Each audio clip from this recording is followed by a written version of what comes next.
Let's talk to Kellyanne Conway, counselor to the President of the United States. She joins us from the D.C. Bureau today. Hey, Kellyanne. Good morning. Good morning. Hey, what did we learn yesterday?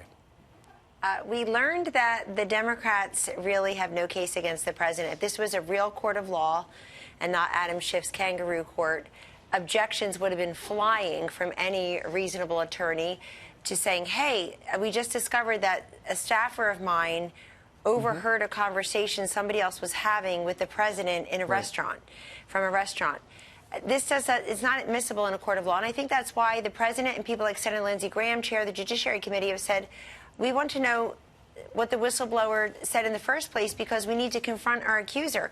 If you were in a civil suit or, in fact, a criminal suit, you would be able to confront your accuser. You'd be able to present evidence and challenge evidence and present witnesses and challenge witnesses. But here's what we learned. Let's just review. This will take less than a minute.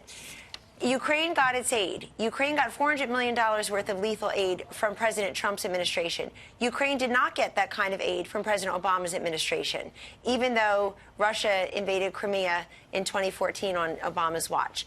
What we also know is that as of this morning or overnight, another minister in Ukraine says there was no connection, there was no nexus made between investigations and the aid. We know previously President Zelensky said in front of the whole world at the United Nations General Assembly he felt no pressure. President Trump has said he put no pressure on them to do this. And so the people who are intimately involved in the transactions, for example, the two presidents of the two countries, and their top officials, their top diplomats say, this simply isn't true. And Ukraine has its aid. It has far more aid than it ever had under President Obama, and it has far more aid from the United States of America as we sit here than it does from any other country. This is relevant because I think that this entire inquiry is just a continuation of the Russian investigation that went nowhere, the Mueller report, and then the sequel, Mueller himself, who was stumbling and bubbling through his testimony. He was the original star witness of the summer that was supposed to undo the president.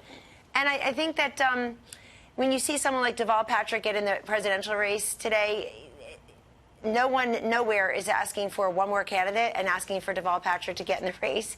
I think it shows how desperate the Democrats are to figure out a way to get President Trump. They can't get him at the ballot box. They're trying to undo a democratically elected president from 3 years ago, and they're trying to interfere, yes, I said it, interfere in the next election. And I think America's smarter than that. Kellyanne, is the goal to avoid impeachment? Is there an offensive push among the White House to get those 31 voters, perhaps, that won Trump districts in 2018 and stop the impeachment of the House? Or is the goal to just stop it in the Senate and move on? What does the offensive game plan look like? Well, the president is being treated unfairly, and I think those 31 Democrats who won in 2018 in districts Trump and Pence carried in 2016 are probably watching this most closely, much more closely than the country is. You tune in, you're either sound asleep or you can't follow. He said, she said, she said, he said, he said. It's a bunch of gossip girls. It's not a legitimate So you want to stop inquiry. the impeachment? Well, what we want to do is a couple things.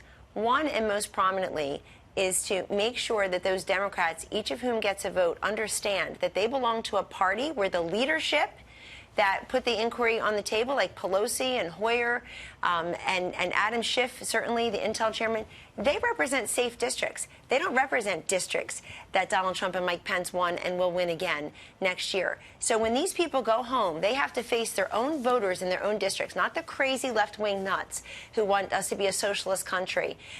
They have to face their own voters, and they need to say to them, hey, what have you done for me lately? Oh, I impeached the president.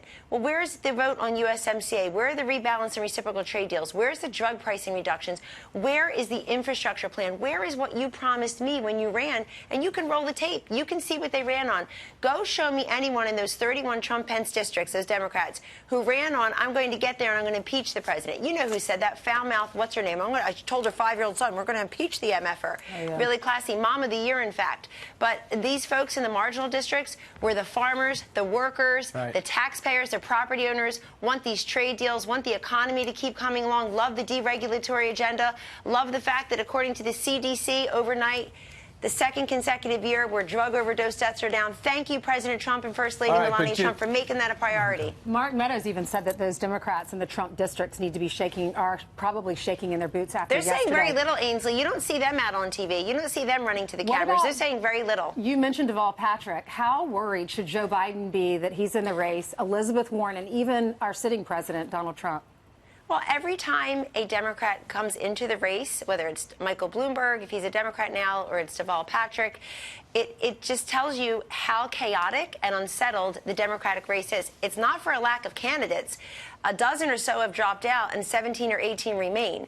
So it's not as if other people aren't running for president. The problem for the 2020 Democratic field right now is they can't get a word in edgewise. They're being completely crowded out by this impeachment inquiry. And if I were them, I'd be really mad at the leadership of the Democratic Party because all of a sudden nobody's paying attention to them. Do you know MSNBC had a gun forum with the Democratic candidates a few weeks ago?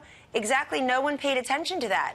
That was fascinating to me because they're just too busy getting the president, not getting the story. And I think also the Democrats on Capitol Hill can't admit that they can't beat Donald Trump fairly and squarely at the ballot box. But what does Deval Patrick really add to the race that others are not saying? Is he going to come in there and say, look, we need a moderate in the race? Yes. We need, and you know, he's a close personal friend of President Obama, which I think is another slap toward President Obama's Vice President Joe Biden. Joe Biden is now seen more as Hunter Biden's father than as President Obama's former vice president. Kellyanne, you know, when Mitt Romney was running for president in 2012, he was attacked as a super capitalist for working at Bain Capital. I know. Deval Patrick, also at Bain Capital. You think he's going to get the same reception? No, of course not. Not from the same people who attacked Mitt Romney for that. But it is a fascinating point, isn't it? You have many people on Wall Street, in fact, Democrats who supported Hillary Clinton, coming forward now and saying, hold on, what is this leftward drift of the Democratic Party towards socialism and away from our capitalist society? They're offering free stuff. We're offering freedom and free market. So it'd be fascinating if Deval Patrick, a corporate executive at Bain Capital, comes in and says, folks, we have to stop attacking Wall Street. We have to stop attacking wealth creation. We have to stop attacking capitalism. We have to stop sliding towards socialism and Green New Deals and single-payer government-run health care. That's not going to help the 28 million Americans who almost 10 years after Obama Biden care passed have no health care. So let's see what he offers to the race. Let's see if he can compete on the debate stage, if he qualifies for the debates. But it just shows, listen, it's like I tell my single friends, anything times zero is still zero. Right. Stop trying to change simple math. So their message is a big zero. You can have 18 people, 8 people, or 1 person giving us a zero message, and it'll still be zero. Kellyanne, we only have 20 seconds, but yesterday the president met with President Erdogan. It's a high-wire act because this guy's been an outlaw, well, breaking away from NATO, closer to Russia. Can you tell us now that the president made progress towards pushing them back into the NATO orbit and those S-400 missile defense system that Russia gave them off their property? Did you guys make any progress yesterday? The president feels that he did, and that's why he feels it's very important to meet with leaders from around the globe, including a NATO, someone else who's in NATO, like Turkey. And he and President Erdogan, in fact, did discuss the fact that they're buying these aircraft from Russia, and also discussed the billions of dollars that we have in defense equipment together, and also what Turkey has done to help defeat ISIS and stabilize the Middle East. We need to continue to do that. Right. Meanwhile, they're impeaching him, and he's busy. Right. He's busy doing all these things for America. Thank you. Kellyanne, thanks.